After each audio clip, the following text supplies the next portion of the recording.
Well, hey everybody, thanks so much for joining us on the BIC Life podcast, where we talk about life and faith in Jesus from a brethren in Christ perspective.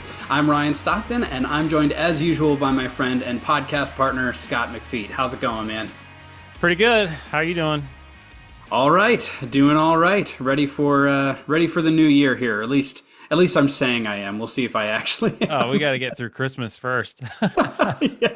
Yes. We're recording this before Christmas here, but this is our first episode of the new year. So this will be coming out in January 2026. Now, we ended 2025 in December with a really good episode.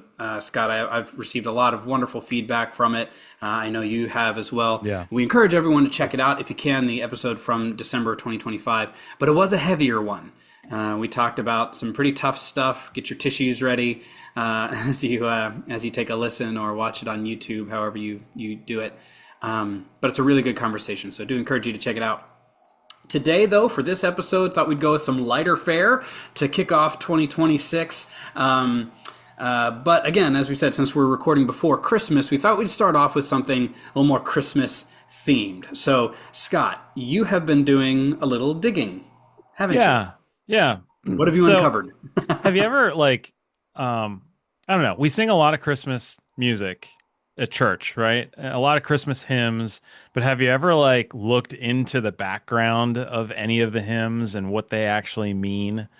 Not intentionally. Sometimes I've heard bits and bobs, but yeah. Sure. Yeah. No, I haven't really either. You know, you just sing these things and it is what it is, right?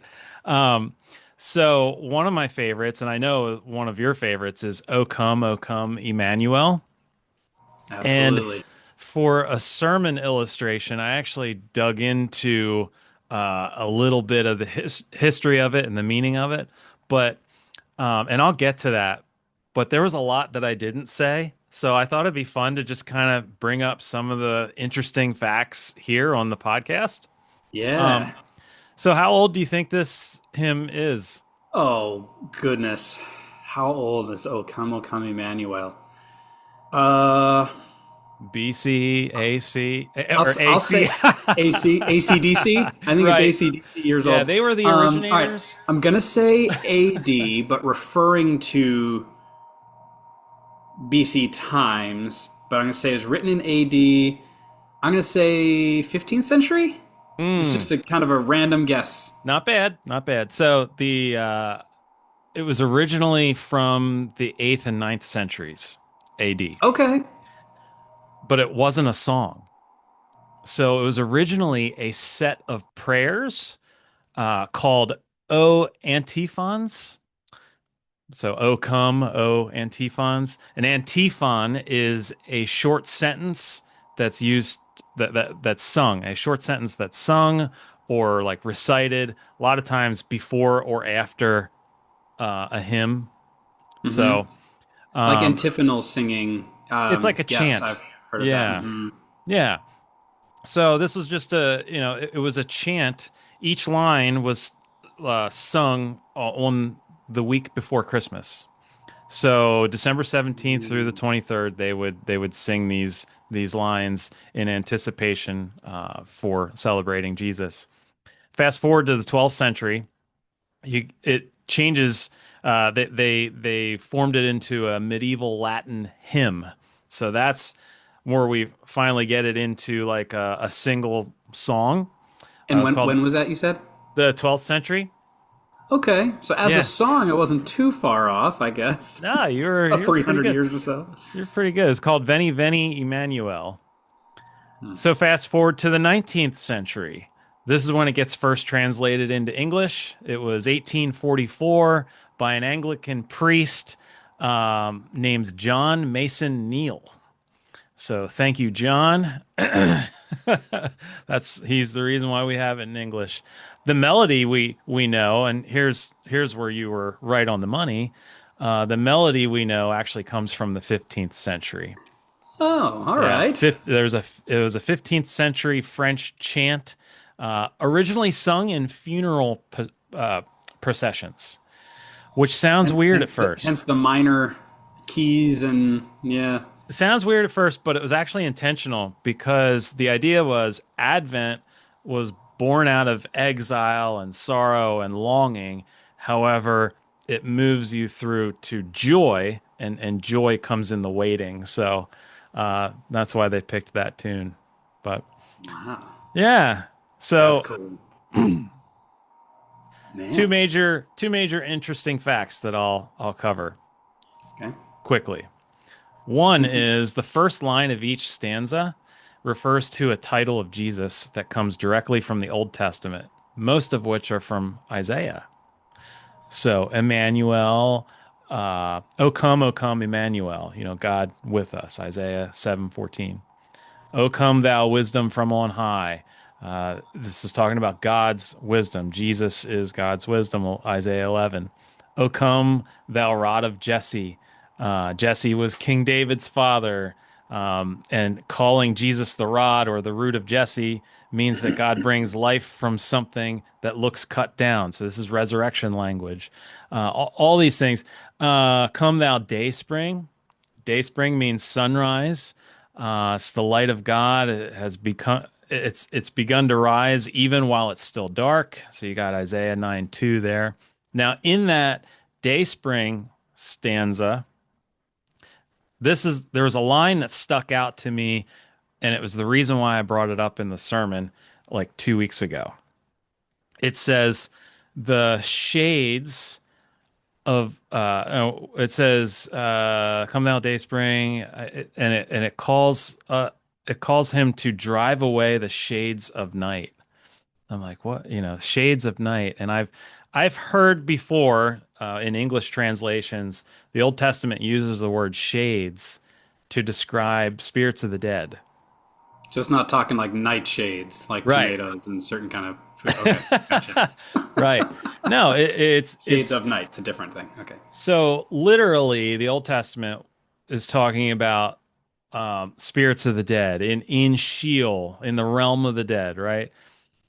This this is taking it like in a bit more of a poetic symbolism kind of thing, and saying the shades of night stands for the darkness of the world, the evils of the world. So drive away the shades of night, which I thought was really cool. So thinking back Cool. on it, it was originally a prayer, and you come at it with that mindset, like this isn't just a song, this is a prayer. I'm literally praying that Jesus would drive away the shades of night, which is really, really cool.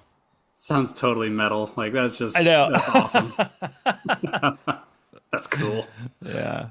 Yeah. So anyway, you just never know what you're going to find out when you actually like look up these songs that we sing. Totally cool. That's awesome. Yeah, I love that song. And there was a song um that Skillet just put out. Was it O Come Emmanuel?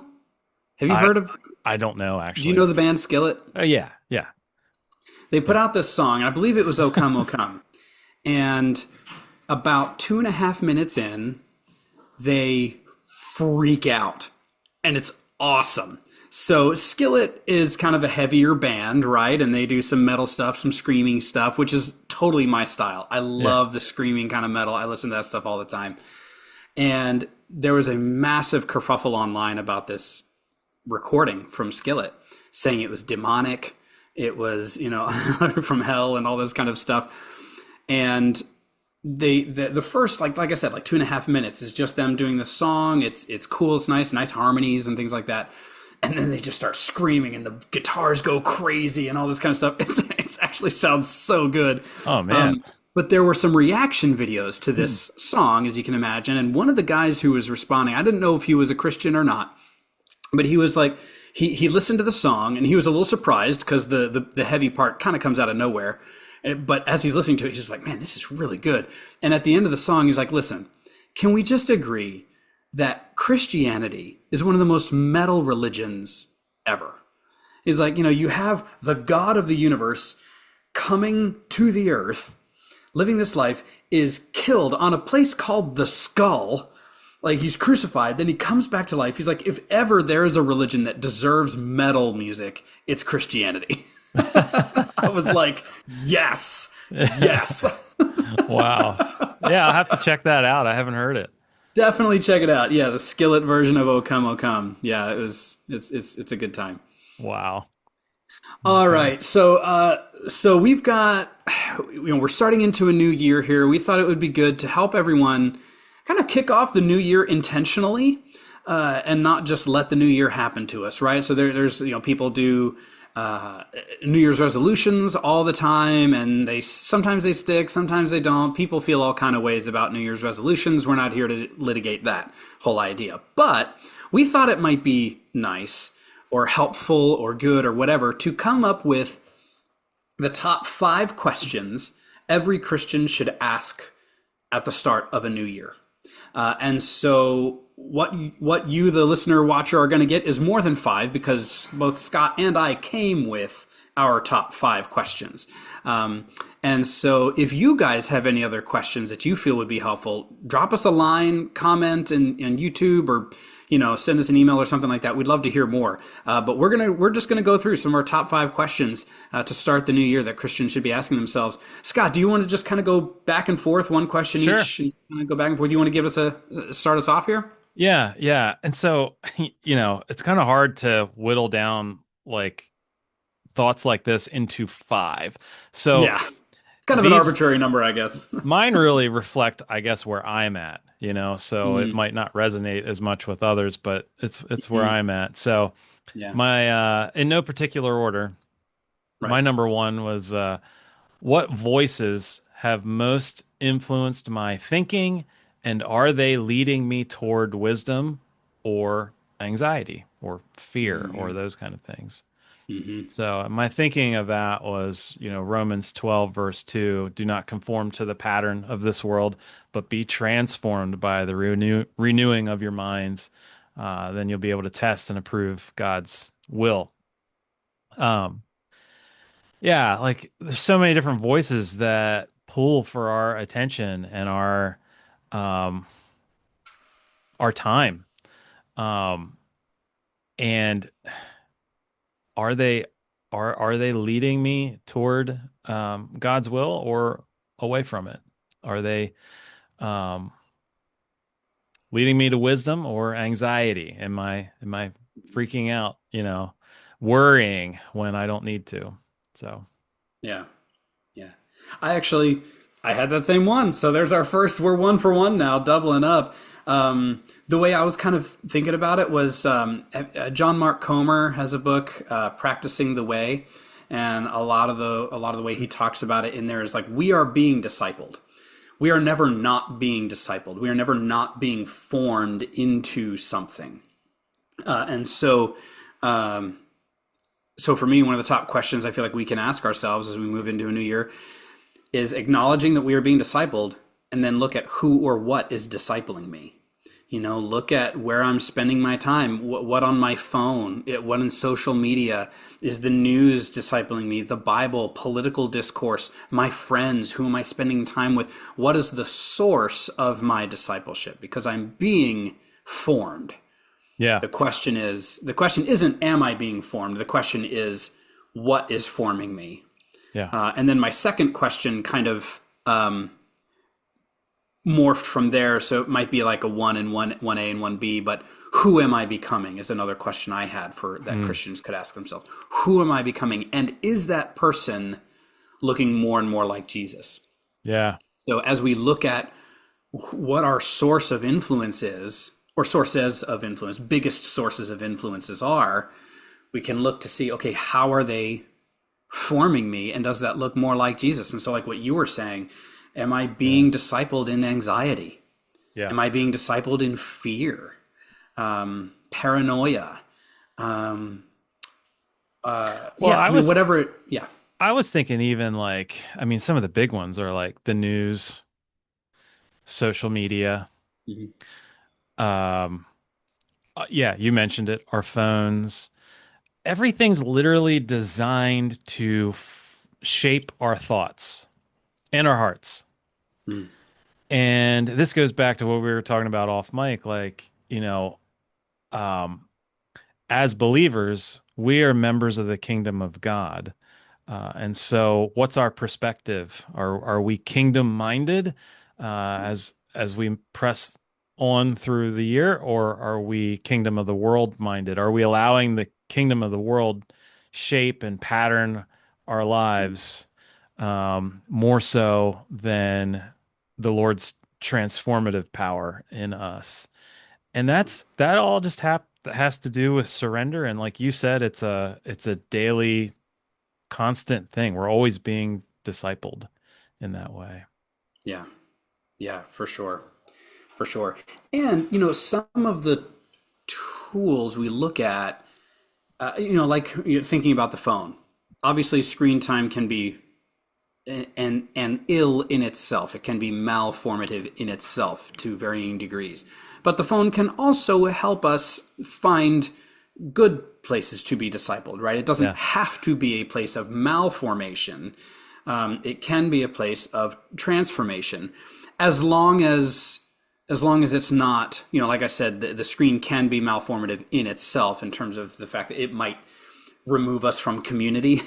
It might Yeah. isolate us and stuff like that. So we can be finding good content, but still isolating ourselves, and that's not good. AI can do that. We might be tempted to go to AI with some of our questions, whereas before we might have gone to someone who is educated in those areas and can answer our questions in the context of relationship and conversation, Mm. giving nuance and things like that. And so AI, again, can be a helpful tool, but can also isolate us as we use it for help. So we just, yeah, there's a lot of wisdom. Like we talked about in our AI episode, a lot of wisdom needs to go into this question of what is forming me, how is it forming me, and how can I be careful And about all that. we even talked about it in the beginning of the last episode, where I was kind of complaining about what was I complaining about? Oh, we were Um, talking about the when your daughter wanted the a Hamilton soundtrack, right, and we were talking right. about, yeah, those But influences. my point was like what we put in us, Hmm. you know, it has the potential of transforming us. Sure. And is it good or is it not? And so I just really believe like whatever we put in can impact our heart. And so Yeah. yeah, so Yep. I 100% agree with you. The phones and stuff. It's all there's nothing inherently bad about it. It's just how are we using it, right? Right. Yeah, for sure. Well, I kind of snuck my second one in there with who am I becoming, and is that person looking more like Jesus? So I'll bounce it back to you for your next question. Well, this is something I've been learning as I continue to get older every day. I turn, Every well, day? Oh, yeah, this episode drops in January, as what we were thinking. yep. Yeah, so I turned 43 in January. All right. So, All yeah, you right. can tell You're catching up. You're catching the up the to me. grays are growing on me. Yeah, I'm catching up to you, right? You'll be older than me before you know it. So, Well, one of the things I've continued to learn is just slowing down. And so my question is, where do I need to slow down, listen more, and react less? And so I get that from a couple places. James 1:19 is one of my favorite verses. My dear brothers and sisters, take note of this. Everyone should be quick to listen, slow to speak, and slow to become angry. And also, more recently, I've really just been impacted by Psalm 46. And mm, verse 10 says, "Be still and know that I am God." hmm hmm So, yeah, that's good. it's hard to slow down, you know? It's Yeah. hard like my first question talked about the anxiety of it, like how we react to the things that are, impacting us, and are we like, "Oh no, I'm freaking out over it." Or do we choose trust? Like, I want to choose trust in the Lord, trusting him enough to slow down, be okay with not having the answers right now, and just listen and try not to overreact, so those are hard things. Yeah. Yeah. Yeah. It goes against our immediate how we immediately want to react, our Yeah. instinctual reactions for sure. I'd thought about that a little bit because I'm feeling so fast and frenetic, especially in December as things at the church really ramp up. We've got lots of events and things going on, and extra service with Christmas Eve, and our kids have Christmas concerts, and we've had a couple of soccer tournaments this month. The month is just crazy. And so I thought about me slowing down, but as I was thinking about it, I actually was thinking the flip side of that, of where is God inviting me to say yes? Mm. And for me at this moment, I don't know if it's necessarily the question that I need to hear right now, but I feel like many Christians might be feeling a tug to something. And what is God telling them to say yes to? Oftentimes, at least a lot of folks that I talk to don't say yes to things like involvement in a small group kind of a thing, or taking on a position of leadership in some way, or mentoring someone, or even just going to a social event that the church might be facilitating or hosting somewhere, axe throwing event we've done and things like that. Just things like that. Might say no to those for fear of, I don't know, something.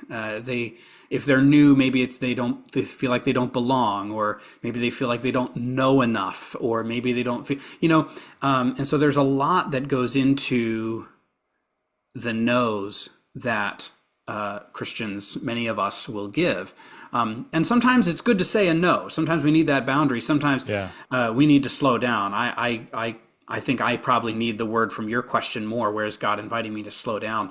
But I wonder if there are some Christians who are listening, some folks who are listening, brothers and sisters, who need to ask where God is asking them to say yes, and maybe interrogate that a little bit. Or at the very least, don't answer right away. Pray about it. Mm-hmm. Think about it.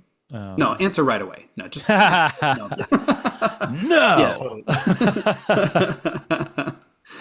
Yeah. At least not dismiss things right away. Yeah. But yeah, think about it. Think about, where's God asking you to say yes, for sure. Yeah, that's a good one. Again, that one kind of flows into another one. I kind of had a flow to some of my questions. How can I contribute to the unity and health of my church family this year? How am I serving? I'm big into recovery. Step 12 in recovery of the 12 steps is giving back. It's that we have a saying in recovery: you can't keep it unless you give it away. Meaning, you keep your sobriety, you keep your work by working with others who are dealing with the same struggles you had, and so serving and giving back is one of the best ways to connect with more people, find community, to find purpose. So many people struggle with purpose. Man, giving back. We have so many opportunities. We've had so many opportunities at our church this December to give back to folks and help those in need, and so that can be wonderful. And just contributing something, anything, even small, can do so much for a person's sense of self, sense of contribution, and just giving back to the kingdom, right? This is part of the Lord's Prayer. May your kingdom come, may your will be done on earth like it is in heaven. We are to pray for his kingdom to come, and for us to be a part of that. And we can be a part of that by contributing. And the unity and health of the church family. Churches are increasingly fractured, with the increasing polarization and fracturing of society and all that stuff. And so contributing to unity can be tricky, because that means you're unified with people who may not agree with you.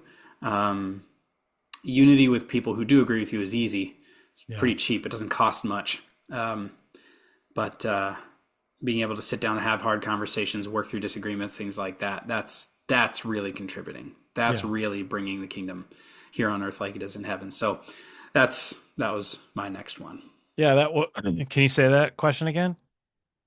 Yeah, how can I contribute to the unity and health of my church family this year, and local church family? Yeah. Yeah. So specifically, contributing to the unity and health of the church family. I had a question on my list that was something like, how can I forget exactly what it was, but basically, how can I be involved more in my church family this year? But I took it off the list because I was It's only like, nah, allowed that's five. boring. No one's gonna want to hear that one. Yeah. Well, I was only allowed five, and I thought, well, I want to think bigger than just church family, but also include Mhm. it. Yeah. So this question goes along with what you just said. What gifts, experiences, or wounds has God entrusted to me for the sake of others? Oh, Yeah. So dude. immediately I think of Second Corinthians, chapter 1, verses 3 and 4.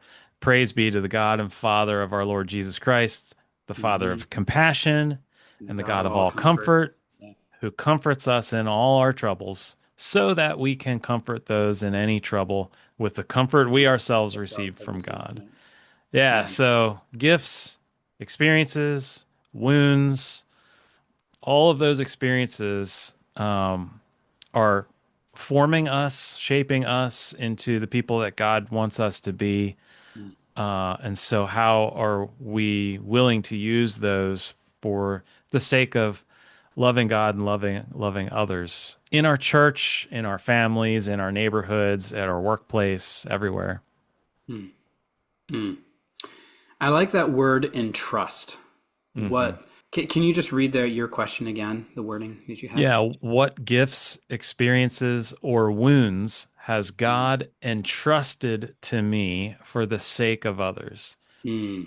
Gives it Yeah, weight, like it does. the Lord has It like does. given this to you, like there's a responsibility there, and like wow, there's also like an honor, like you know what I mean. Yeah, There's an honor in serving our King in this way, which is yeah. Well, yeah, and it reframes wounds in particular. It's easy to think of the stuff that we do well that God has entrusted with us, and how can I use that for the kingdom and for His people and whatever else for the good of the world. But it's not so easy to think of wounds as being something that we have been entrusted with. It can help reframe that, I feel, especially after our last episode in yeah, December, where we were talking about our most recent, very deep wounds that we have yeah. received, and how Well, how that's what I yeah. was thinking about. Honestly, like Amanda and I have been wrestling with that question Mm, specifically with the wound that our family just experienced. And, we felt like when you presented that podcast episode idea that was one way that, mm, we mm. could serve the Lord and just by sharing our story, Yeah. um, you know, Sometimes that's all we've got is our yeah, story, yeah, and sometimes that's enough. yeah. Jesus shared stories, so many stories that we're still wrestling with and seeing so many different angles and facets to these stories. Um, and and I feel like through our wounds, we will be continually looking at and reevaluating our stories as they continue on. The stories don't end, Yeah. right? These wounds that we've received, the stories of us receiving these wounds, they don't end. They will continue on. The story of our wounds will not stop. But how do they change? Where do they go? How do we grow through them or not? Yeah, what impact can our story have? Boy, boy, that's a great Especially, question, man. especially for others, Hmm. I Yeah. sometimes think like, man, like those that listened to the previous episode, they know that my family, your family has been through a lot recently. And it's like, sometimes I think, man, what's around the corner for someone else that the Lord's going to bring my way? You know what I mean? Like, Hmm. I just kind of feel Hmm. like, our experiences are somehow going to help comfort someone else's experience in the future. Hmm. Hmm. Yeah, and I like that. We're both pastors, and so there are ways that there have already been ways that I've been able to show up for people in different and more present ways because of what we've gone through. But for the, you know, these are questions for any Christian to ask themselves as they move in to the new year or anytime really. Yeah. But I feel like, sometimes all you have is your story.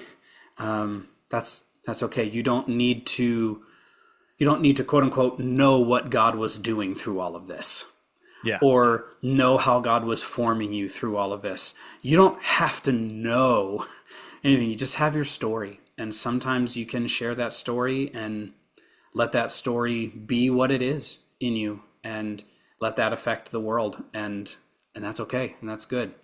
So yeah, Yeah. you don't have to search for deeper meaning in it. You don't have to try to find the moral in it or whatever. Yeah. It's Let it be your amazing how story. God will take that story and use it. Mm. You know, Yeah. In ways you'd well, never imagine. exactly. Yeah.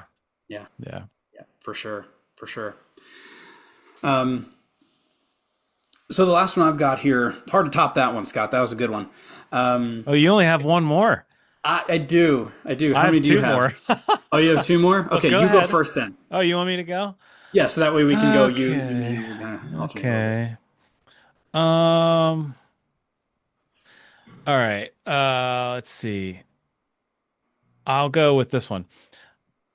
What will doing right by God and by others look like for me this year?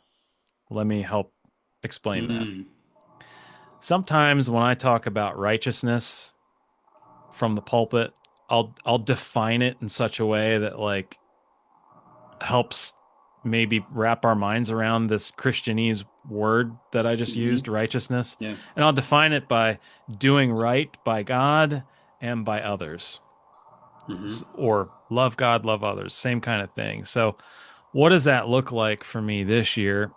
And I was thinking, like, well, it looks like Jesus's example in the Sermon on the Mount.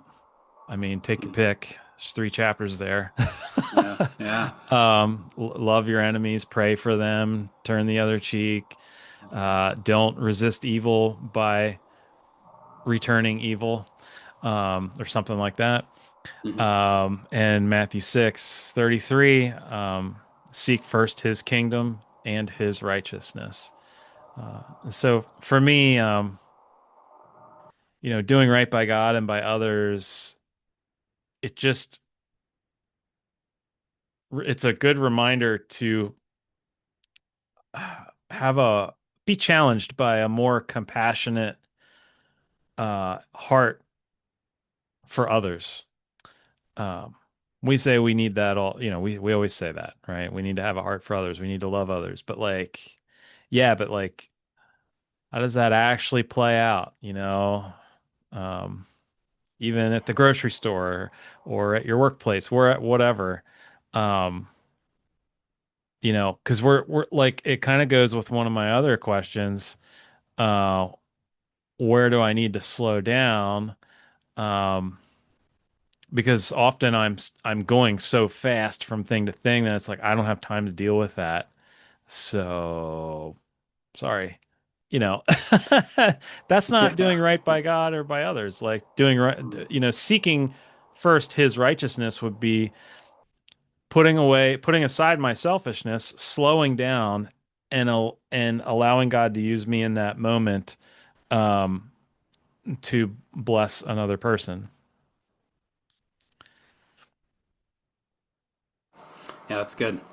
So I've had myself muted here. My heater at the house is making a lot of racket over here. So Hey, it's cold out there today. it is. It is. Fortunately, it's warming up a little bit more than what it has been the last couple of days. But my goodness, I took my kids to the bus stop earlier this week, and it was like 4 degrees. The wind chill was saying Hmm. 4.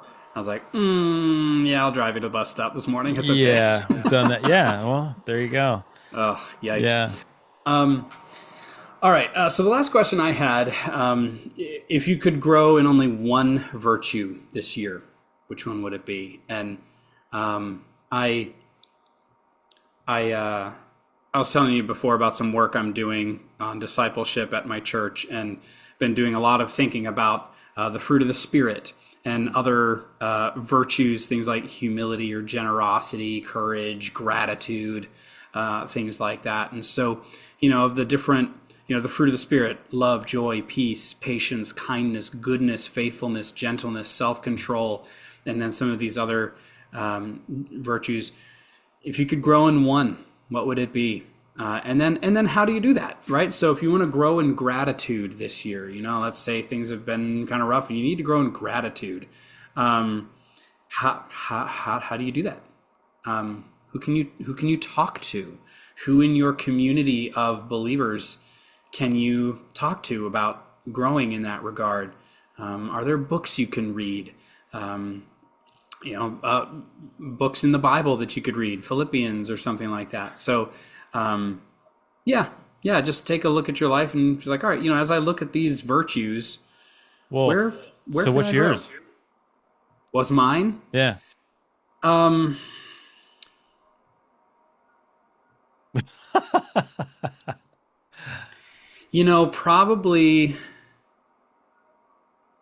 probably peace. Okay. Probably peace. As I looked at being not just experience it, like my peace with God, I feel is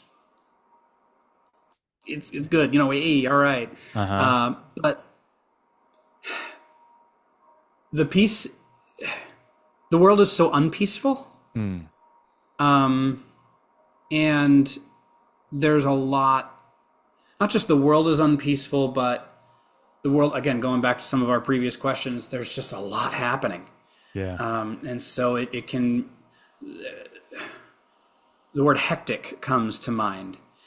Frantic might be a bit too much, but some people might be feeling frantic. But for me, I feel like me experiencing peace, but me also being a voice of peace, a person of peace with Peacemaker. others that, Yeah.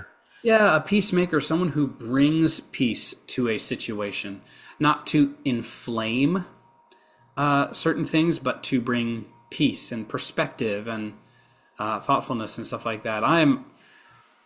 As much as I like to think of myself as a think first, speak second kind of person, oftentimes I'm a speak first, think afterwards, and then apologize third kind of person.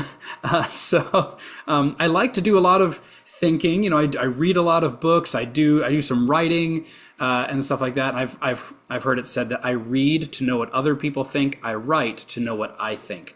And so over the process of time, as I incorporate those into my regular rhythms, reading and writing, hopefully I'm doing some thinking and processing so that whenever I just speak without thinking, hopefully it's informed by all of that.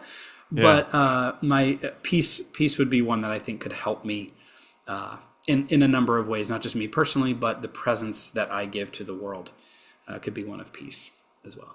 What about you?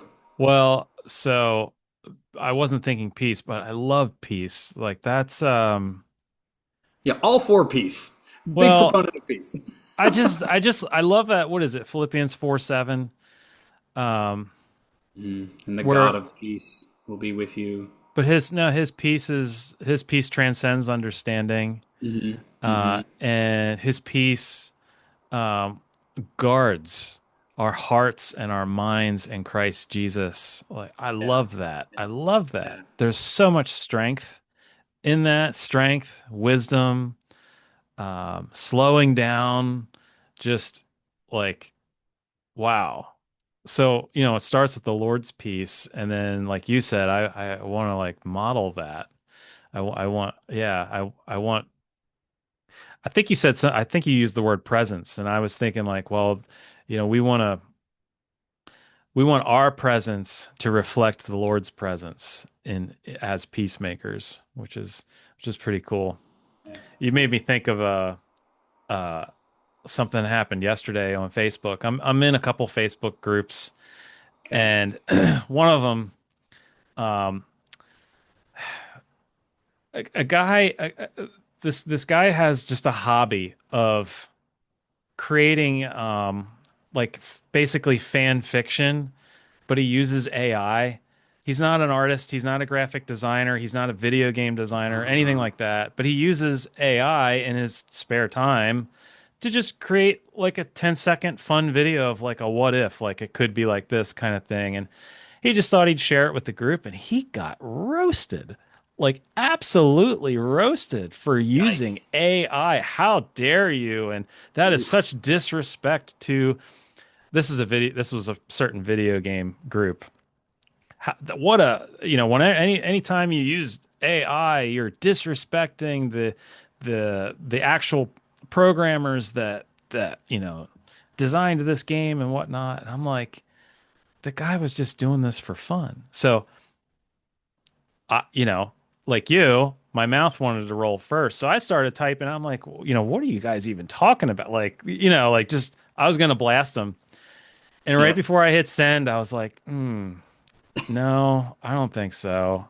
Yeah. I deleted it. And then I just said, hey, looks really cool.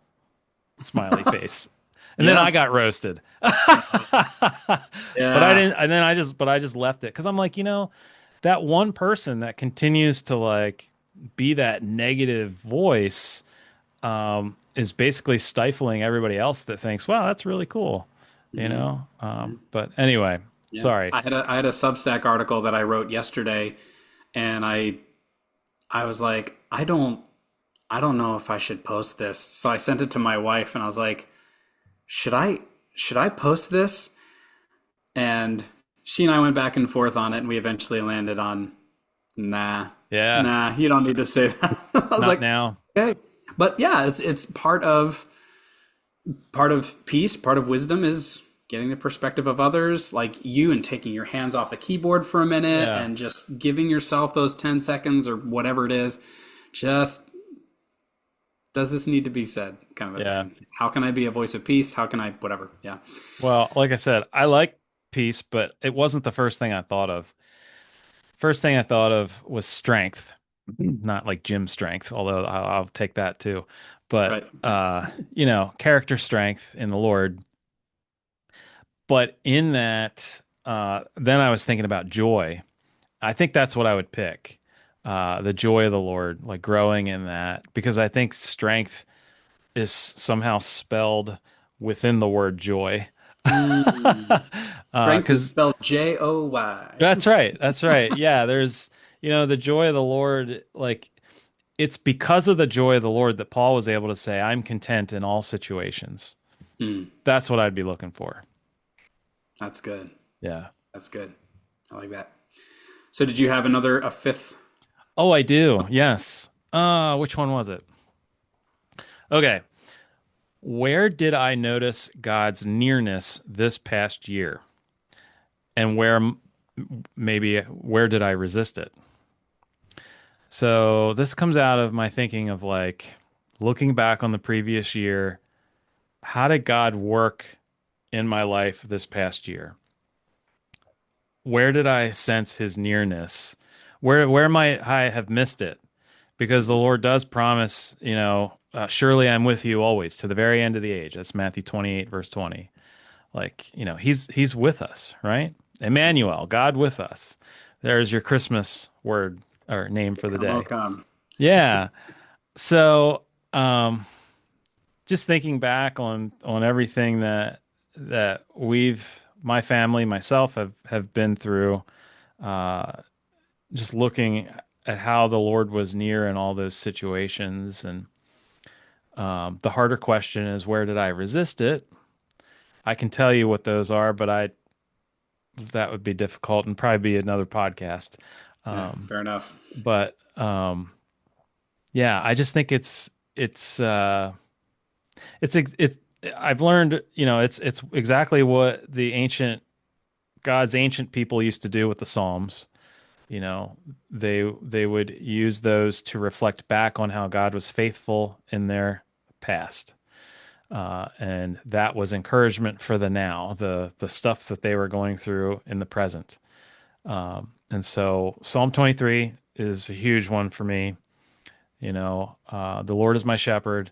I lack nothing. There's Hmm. that whole content thing again.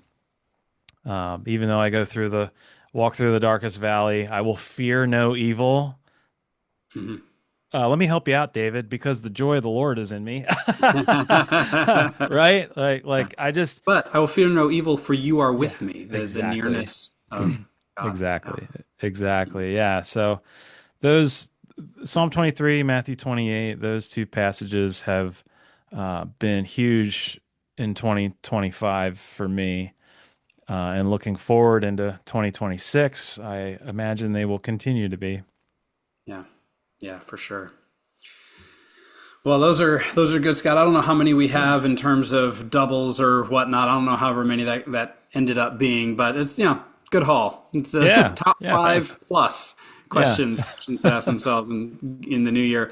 I had some other ones that were kind of silly, but given our time, I think we should maybe just kind of keep going. Unless I'd say go for it. if we got so for Christmas. If we got a list from someone, like if we asked them for a list and this person gave us a list and we got them a gift that wasn't from that list, do we need to ask forgiveness from God? Wait a minute. So Wait a someone minute. has given us a list that we've asked for and then we buy them something else that wasn't on there. What are we doing? Okay, so we've shifted from super like serious, super biblical, super, to To the practical, the the nuts stuff and bolts of these things. the things that people really want to know.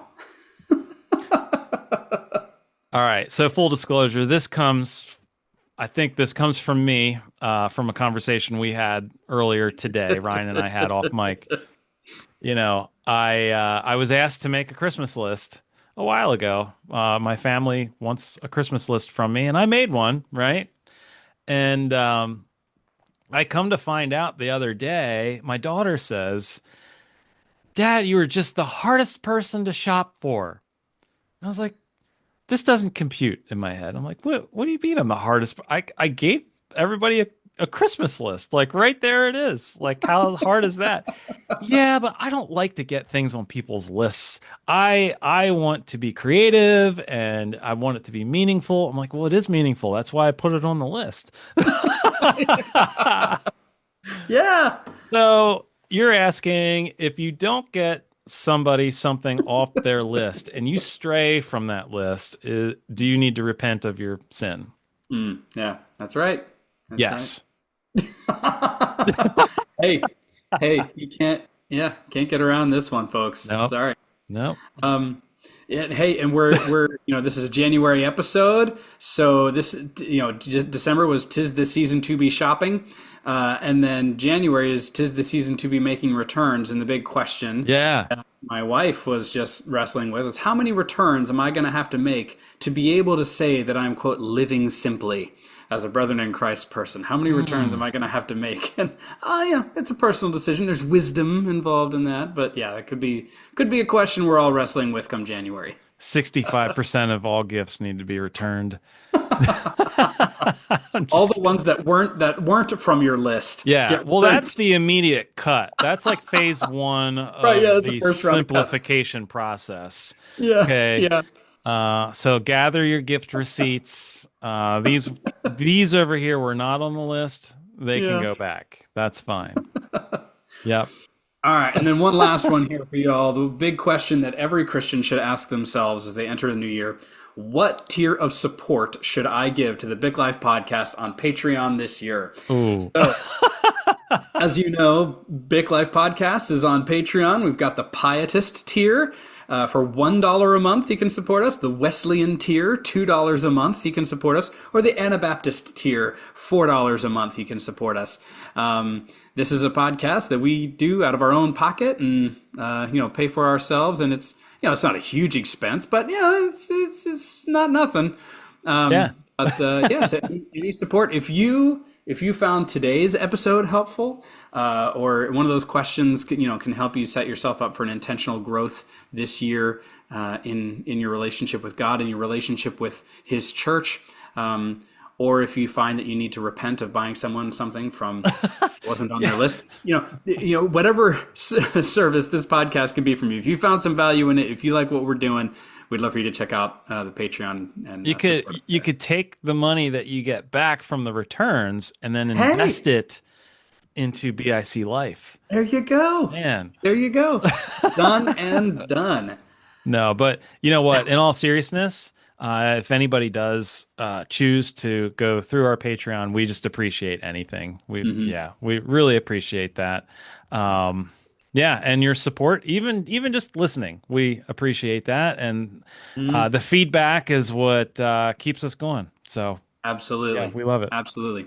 And if you have any questions or themes or anything you'd like to hear us talk about or think through or get a guest on to bring some expertise into an area, let us know. Reach out to us, biclifepodcast@gmail.com. Scott will talk all about that as we wrap up the episode. We have that at the end of every episode. So we'll have ways you can reach out to us. But thanks for joining us this month for our January episode of 2026. And we look forward to many more throughout this year. Thanks for joining us, everyone.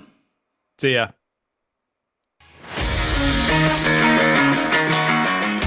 Thanks for listening to the BIC Life podcast. Brethren in Christ churches exist to follow Jesus, serve others, and make disciples. If you're looking for more information about the BIC denomination, or if you're looking for one of our local churches, head over to bicus.org. And if you'd like to get in touch with us at the podcast, you can do so by emailing us at biclifepodcast@gmail.com. Thanks again for listening, and we'll see you next time.